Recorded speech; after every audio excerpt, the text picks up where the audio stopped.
So you're looking to sell an asset, you're worried about capital gains tax liability, but now you need to offset the cost of selling that asset.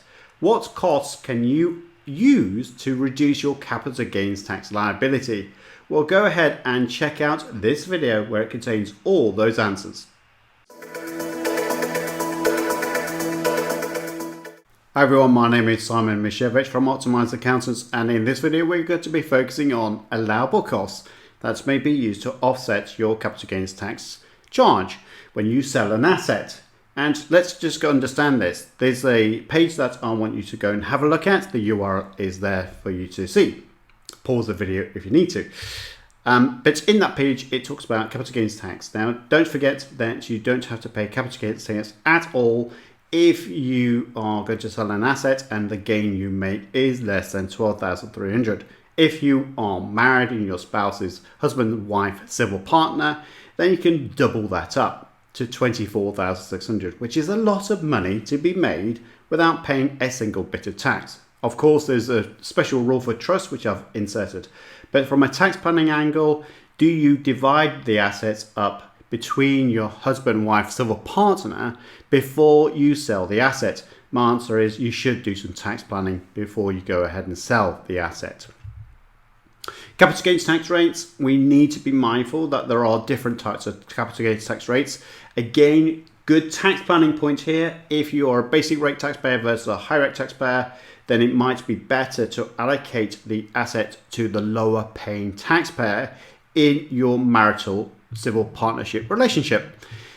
Now, if you're selling an asset, it's normal asset, that's not residential property. As basic rate taxpayer, you pay 10%. It goes up to 18% for residential property. If you're selling an asset as a high rate taxpayer, it goes up to 20%, so doubling the amount of tax.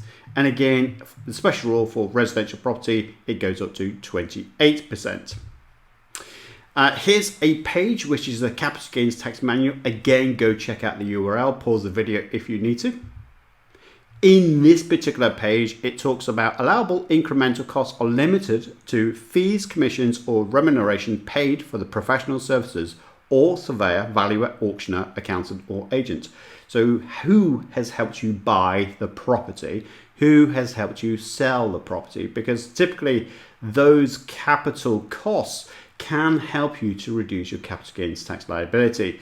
The one thing I would say to you as always is keep your receipts. Do not dispose of them, including your own home.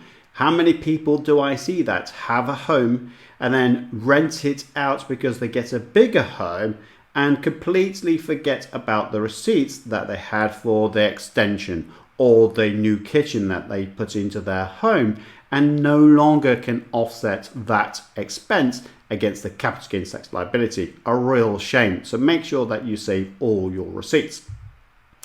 And the other cost you can have is legal advisor. Again, you talk about the conveyancing solicitor here. Cost of transfer or conveyance, which is what I just mentioned, but it includes a transaction cost here of stamp duty, land tax. Cost of advertising. So if you're using an agent to buy and sell a property, for instance, then you can again use that cost to offset against your gain. Don't forget to make sure you have the receipt. Costs reasonably incurred in making any valuation or apportionment required for the purpose of the capital gains tax computation. You might be using an accountant. You might be using some other professional advisor in some capacity to do with the property. And again, those costs are really important because they can help you reduce your capital gains tax liability. Again, I do want to overemphasize the importance of you keeping the receipts. So ultimately, what I would always ask you to do is use a capital gains tax calculator to help you to reduce your capital gains tax liability, transfer assets between spouses, civil partners to utilize the capital gains tax annual exemptions, and make sure you keep all your receipts. Keep them. Okay.